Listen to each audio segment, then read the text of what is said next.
বেশি সূক্ষ্ম। সেই জন্য আমরা তো মুখ হতে গোবিন্দের কথা শুনতেছি। রাধারানী প্রতিলাভ করলেন, তিনি গোবিন্দের কথা বলছিলেন। একদিন শ্রীমতী রাধারানী তিনি গোবিন্দের কথা যখন বলছেন, বলতে বলতে ব্রজগোপিকা তারা স্থবির হয়ে গেলেন এবং তার পাশে দুটো পাষাণ পাথর ছিল। সেই পাথর দুটি গলি জল হয়ে রাধারানীর চরণকে ধৌত করে দিলেন। তা রাধারানী বলছেন যে, বলো তোমরা কি চাও? সেই পাষাণদ্বয় বলছেন যে, আমরা যেন পুনরায় পাষাণ হয়ে যাই। রাধারানী বলছেন যে, কেন? বলছেন যে, না, আমরা পাষাণ হয়ে পড়ে থাকবো, তোমার কাছে একটা প্রার্থনা, তুমি কোনো না কোনো সময় এসে পুনরায় তুমি গোবিন্দের কথা বলবে, আর আমরা আবার গলিত হয়ে তোমার সেই চরণকে ধৌত করবে, চরণকে ধৌত করবে। তাই আমাদের যে গোস্বামীগণ আছে, শ্রীরূপ শ্রী সনাতন ভট্ট রঘুনাথ, শ্রী জীব গোপাল ভট্ট দাস রঘুনাথ, এই ষড়গোস্বামী পাঠ তাদের লেখনীতে সুন্দর করে আমাদের সামনে ভগবানের কথা উপস্থাপিত করেছে। একবার রূপ গোস্বামী পাঠ তিনি গ্রন্থ লিখছেন, লিখতে লিখতে তিনি লিখছেন, সনাতন গোস্বামী পাঠকে দেখাচ্ছেন যে, দেখো তো এই জায়গাটা কেমন হয়েছে। তা লেখনীটা কি ছিল? যে রাধারানীর যে চুলটা সুন্দর করে বেঁধেছেন, যে বিনুনি, সেই বিনুনিটাকে উনি তুলনা করেছেন সাপের সাথে। রূপ গোস্বামী পাঠ সুন্দর সাপের সাথে তুলনা করেছে। তো সনাতন গোস্বামী পাঠ বলছেন, তোমার এই জায়গাটা ঠিক করতে হবে, এটা তুমি ঠিক রেখো নাই, সাপের সঙ্গে রাধারানীর বিনুনিটা যে তুলনা করেছো এটা ঠিক হয়। রূপ গোস্বামী পাঠ বলছে, তাহলে আমি এটা ঠিক করে দেবো বলে। হ্যাঁ, সনাতন গোস্বামী পাঠ এই বলে তিনি স্নান করতে গেছেন। কুণ্ডে যখন স্নান করতে নামছেন, তিনি দেখছেন 5-6 বছরের অনেকগুলি ছোট ছোট শিশু সুন্দর করে তারা খেলা করছে। কুণ্ডে স্নান করতে যাচ্ছেন, অর্ধেকটা জলে নেমে তাদের দিকে তাকাচ্ছেন, খুব ভালো লাগছে। ছোট ছোট ছোট ছোট সব বাচ্চারা খেলা করছে। ঠিক এমন সময় তিনি দেখতে পাচ্ছেন যে কোনো এক শিশুর মাথার ওপরে যেন একটা সাপ বেয়ে যাচ্ছে। উনি চিৎকার করে বলছেন যে, আরে আরে আরে, ওই মেয়েটার মাথা থেকে সাপটাকে ফেলে দাও, চিৎকার করে বলছেন। শিশুরা সবাই দেখছেন যে কই না, তো তারা চিৎকার করে বলছেন যে, আপনি সাপ বলে যাকে মনে করছেন, আমাদের বান্ধবীর চুলে সেটি সাপ নয়, আমাদের বান্ধবীর চুলটা তো অনেক বড়, অতি চুলের বিনুনি। যেই বলেছেন না, তখন সঙ্গে সঙ্গে মনে পড়ে গেছে রূপ গোস্বামী পাঠকে উনি এটা লিখতে নিষেধ করেছিলেন। ভাবনা মাত্র যে তাকিয়েছেন, দেখছেন সেখানে কেউ না। তখন উনি বুঝলেন যে, ও সাক্ষাৎ শ্রীমতী রাধারানী তিনি এসেছিলেন। আমি বলেছিলাম যে বিনুনিটাকে সাপের সঙ্গে তুলনা যেন না করে, তাই রাধারানী দেখিয়ে দিলেন যে রূপ গোস্বামী পাঠ যা লিখেছেন ঠিক লিখেছেন, আমার বিনুনিটা অনেক সময় সাপের মতোই মনে হয়। রাধিকা শারদা ইন্দু নিন্দি মুখমণ্ডলী, কুন্তলে বিচিত্র বেণী চম্পা পুষ্প শোভিনী, নীলপট্টয়ঙ্গে শোভে তাহে আধোরণী, বন্দিয়ে শ্রীপাদ পদ্ম বিশুভানন্দিনী, তরুণ অরুণজীনী সিন্দুরের মণ্ডলী, জয়ছে মত্ত ভরে মালায়াচ বুদ্ধিনী, ভূর ভঙ্কিম কোটি কোটি কামগঞ্জিনী, বন্দিয়ে শ্রীপাদ পদ্ম বৃষভানন্দিনী। শ্রীমতী রাধারানী, তার বদনটা কেমন শরৎকালের চাঁদকে লজ্জা দেয়। রাধিকা শরদ ইন্দু নিন্দি মুখমণ্ডলী, কুন্তলে বিচিত্র বেণী চম্পক পুষ্প শোভিনী। বেণীটা কেমন করে বাঁধেন? রাজস্থানে মরুভূমিতে এক ধরনের সাপ আছে, আলপনার মতো এঁকে চলে যায়, কানাড়া ছান্দে বিনুনি বাঁধলে নবমল্লিকা, এত সুন্দর ভাবে শ্রীমতী রাধা। তিনি যখন সিঁদুর পরেন, সকালবেলায় সূর্যের কিরণযুক্ত যে সূর্য, সেও লজ্জা পেয়ে যায়। তরুণ অরুণ যিনি, মানে ইয়াং সূর্য, তরুণ সূর্য, অরুণ মানে সূর্য। তরুণ অরুণ যিনি সিন্দুরের মণ্ডলী, জয়িছে অলি মত্ত ঘরে মলয়া জগন্ধি। এত অপূর্ব রূপ শ্রীমতী রাধা। তাই প্রহস্যই পাদ আমাদের সেই ভজনকে নির্দেশ করছেন। আমরা কীর্তন তাই না, এই ছয় গোচর গোসাই যাবে ভুজে কইল বাস, রাধা কৃষ্ণের নিত্য লীলা করিল প্রকাশ। তাই শ্রীমতী রাধা রানীর কৃপা অনুকম্পাকে অবশ্যই আমাদের গ্রহণ করা উচিত এবং সচিনন্দন গৌর হরি তার কৃপাকে মস্তকে ধারণ করা উচিত। যদি গৌর না হইত কেমনে ধরিতাম যে, ও রাধার মহিমা প্রেম রস সীমা জগতে জানা তোকে। মহাপ্রভু না আসলে বৃন্দাবনে কোথায় কি আছে কেউ জানতো? শুধু আমরা গ্রন্থে বলতাম বৃন্দাবন আছে, রাধাকুণ্ডে হয়তো এখন বড় 10 তলা বিল্ডিং হয়ে যেত। রাধাকুণ্ডে মহাপ্রভু যখন গেছেন তখনই তো ধানের জমি ছিল। ধানের জমির মধ্যে মহাপ্রভু নেমে তিলক করলেন, আরিট গ্রাম অরিষ্টাসনকে বধ করেছিলেন ভগবান। তিনি বললেন এটি সেই রাধা কুণ্ড। আমরা তাই জানতে পারলাম, রাধারানী মহিমায় জানতাম না। রাধার মহিমা প্রেম রস সীমা জগতে জানা তোকে। মধুর বৃন্দা বিপিন মাধুরী প্রবেশ চার পরিষার, ভাবের ভগবতী বরজ যুবতী শতী হইত কার। গাও গাও পুন গোবিন্দের গুণ সরল করিয়া। গৌর না থাকলে আমরা রাধারানীকেও পেতাম। আর গৌরকে পেলাম কি করে নদিয়ায়? বলে অদ্বৈত আচার্যের জন্য, বলে না অদ্বৈত আচার্যের জন্য গৌরকে আমরা এই পৃথিবীতে পুনরায় পেয়েছি, ভারতবর্ষে, তাই না? শান্তিপুরের গোড়ামালি বৈকুণ্ঠের বাগান খালি করিয়া আনিল একচারা। অদ্বৈত আচার্য ভূ হুঙ্কার গর্জনাদি অহরাত্র সদ্গুণম হা কৃষ্ণ অধিকানাথ প্রার্থনাদি ভাবনা। ধূপ দীপ কস্তুরী চন্দ্রনাথ লেপনাম সীতানাথ অদ্বৈত চরণারবিন্দ ভাব। গঙ্গাবলি মনোহারি তুলস্বাদি মঞ্জুরি, কৃষ্ণ নাম সদা ধ্যান প্রেম মারি ঝরঝরি। কৃপাব্ধি করুণানাথ ভবিষ্যতি প্রার্থনীয়াম, সীতানাথ অদ্বৈত চরণারবিন্দ ভাব। তিনি যদি হুঙ্কার না দিতেন আমরা সচিনন্দন গৌরকে পেতাম। আর এই যে আমরা নদিয়ায় গৌরকে পেয়েছি এর জন্য নিত্যানন্দের কৃপা। শান্তিপুরের গোড়ামালি বৈকুণ্ঠের বাগান খালি করিয়া আনিল এক চারা। গৌরূপী চারাকে নিয়ে আসলেন, দিলেন তার হাতে। নিতাই মালিকে পাইয়া চারাটি তার হাতে দিয়া, নিত্যানন্দ মালিকে পেয়ে চারাটি তার হাতে দিলেন। দিয়ে কি করলেন? যতনে রবিকে করিল নাড়া, যত্ন করে রোপণ করতে বললেন। কাকে বললেন? নিতাই চারকে। এইবারে ধরুন যদি নিত্যানন্দ মনে মনে ভাবতেন আমি কুচবিহারি গিয়ে চারাটা লাগিয়ে দিয়ে আসি, তাহলে কি হতো? আমরা নদিয়া বিহারি বলতাম না, আনন্দে ভোজন করে কুচবিহার বিহারি তাই বলতাম। কিংবা যদি উনি মনে করতেন যে না আমি মালদায় চারাটা লাগিয়ে দেবো, দিতে পারতেন। কি হুগলিতে লাগিয়ে দেবো, কি হাওড়ায় লাগিয়ে দেবো, লাগানো নাই। নিত্যানন্দ প্রভু শ্রী চৈতন্যরূপী চারাটিকে হাতে নিয়ে মনে মনে ভাবছেন যে কোথায় রোপণ করা যায়।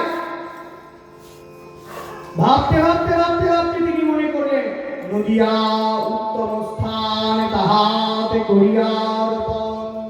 যেই ভাবনা করলেন সচিনন্দন গৌর হরিকে নদিয়ার ভাগ্যাকাশে তিনি নিয়ে উদয় হলেন।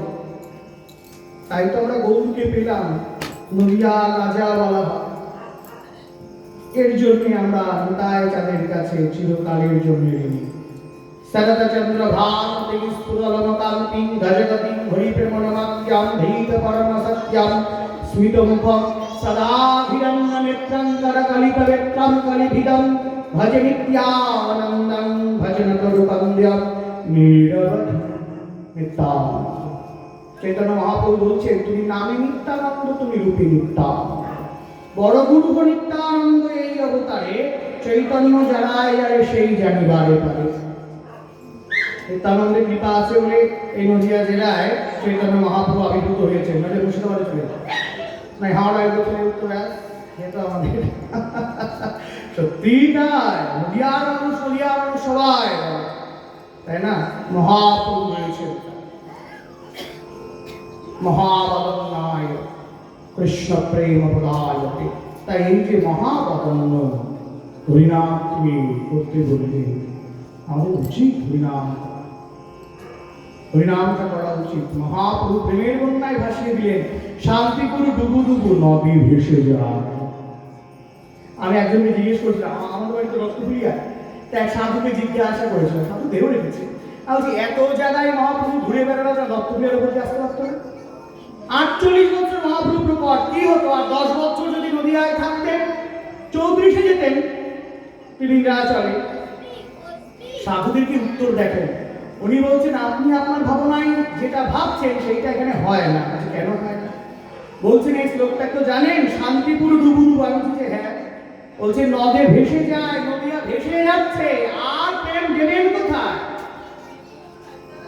পুরো ভেসেই গিয়েছে সেখানে আর প্রেম দেওয়ার জায়গা নেই বলে মহাপ্রভু এই নদিয়া ছেড়ে নীলাচলে চলে গেলেন আর প্রেম দেওয়ার জায়গা জয় শশী নন্দন জয় গৌর হরি বিষ্ণুপ্রিয়ার প্রাণনাথ নদিয়া বিহার তাই শশী নন্দন গৌর হরি কৃপা পেতে গেলে তাই করুণা দরকার অদ্বৈত আচার্যের বল দরকার তাই না ঘন ঘন নিত্যানন্দ প্রতিমোর গৌরচন্দ্র প্রাণ যুগল কিশোর অদ্বৈত আচার্য বল গদাধর মোর কুল নরহরি বিলাসয় মোর গৌরীয় বৈষ্ণব সম্প্রদায়ের ভজনটা অত্যন্ত ডিফিকাল্ট খুব কঠিন একে বোঝা অনেকেই বুঝতে পারেন আমরাও বুঝতে পারি না কিন্তু নরোত্তম দাস ঠাকুরজি প্রেম ভক্তি চন্দ্রিকায় এই 3-4টি শ্লোকে অত্যন্ত কঠিন জিনিস সবচাইতে সহজে বললেন আমাদের মাথা ঘুরিয়ে যায় না পঞ্চতে কি বিষয় ইত্যাদি ধনবর নিত্যানন্দ প্রতিমোর গৌরচন্দ্র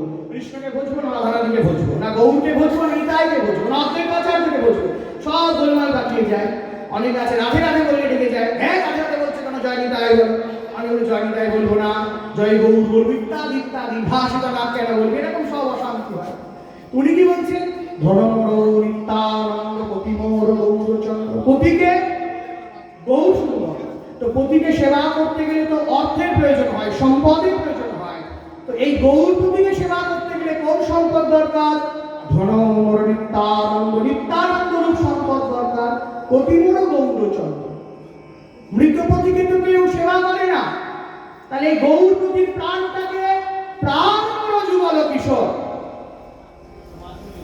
পতিকে সেবা করতে গেলে এদেরই সামর্থ্য দরকার শক্তি দরকার এনার্জি দরকার অদ্বৈত আচার্য বলো অদ্বৈত আচার্য মহা বিষ্ণু অবতার এবং শিবজির মিলিত অবতার তাই শক্তি রাখেন তাই অদ্বৈত আচার্যকে দরকার গদাধর কুলোটা রমণীকে কেউ পছন্দ করে না তাই কুলটা কি হবে গদাধর নরহরি বিলাস সেই নরহরি তিনি বিলাস করেন তাই শাস্ত্র সিদ্ধান্ত দিচ্ছেন যে দেখো এই সমস্ত যে ব্যক্তিগুলি আমরা বলছি যে অদ্বৈত আচার্য নিত্যানন্দ সকলকে আমাদের দরকার প্রেমদাতা নিতায়াচার্য গৌর ঠাকুর অদ্বৈত আচার্য প্রত্যেককে প্রয়োজন এই একটা শ্লোকের মধ্যে সমস্ত কিছুকে তিনি মিলিয়ে দিলেন তাই আমরা সকলকে সম্মান করব নিজ নিজ শ্রী গুরুদেবের কাছ থেকে আমরা জিজ্ঞাসা করবো কেমন করে ভজন পথে দেবো আর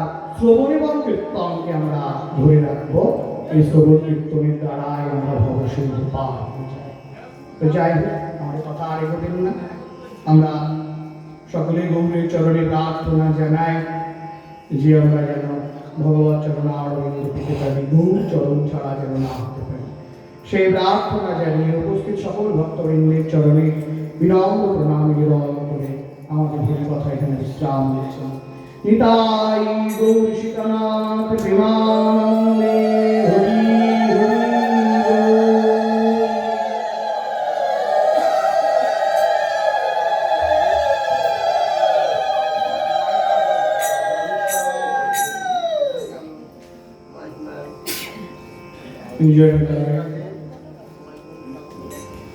जय हो जय श्लोक माइक में काटिए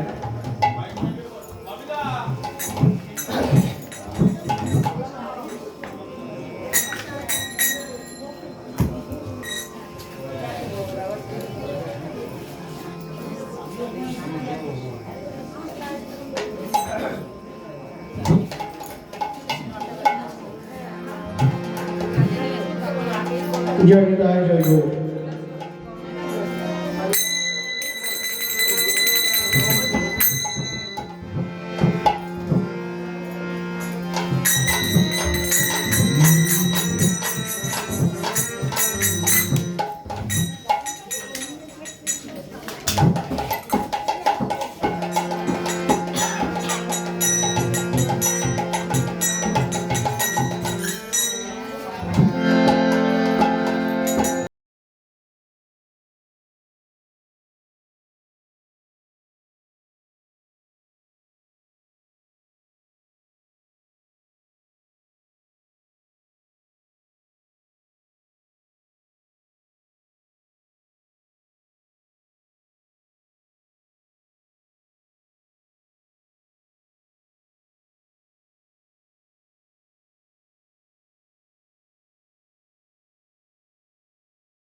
কৃষ্ণ কৃষ্ণ হরে জয় হরে জয় গৌর। হরে রাম হরে রাম রাম রাম হরে হরে হরে কৃষ্ণ হরে কৃষ্ণ কৃষ্ণ কৃষ্ণ হরে হরে হরে রাম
হরে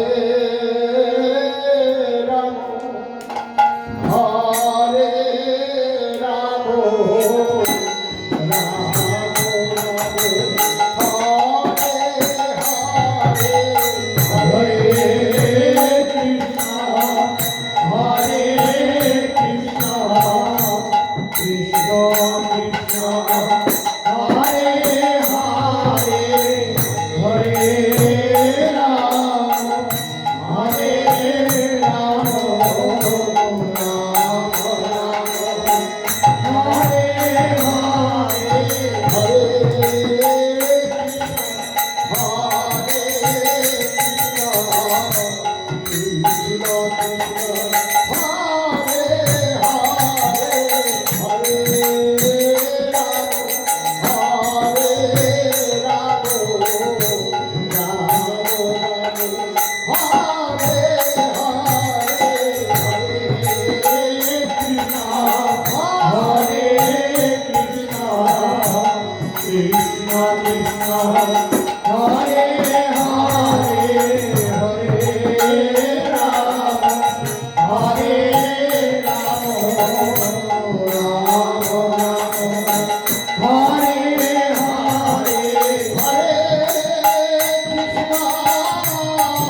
হরে রাম হরে রাম রাম রাম হরে হরে জয় জয় নিতাই গৌর সীতানাথ প্রেমানন্দে হরি হরি জয় নিতাই জয় জয়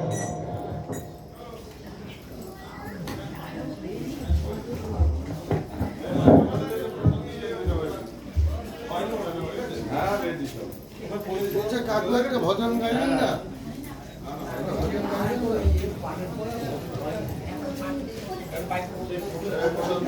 ভজন অনেকগুলো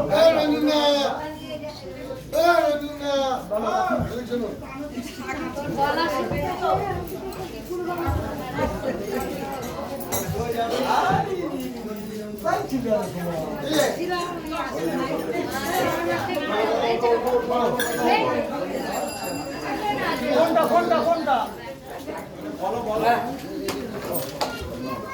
বলো এটা বলো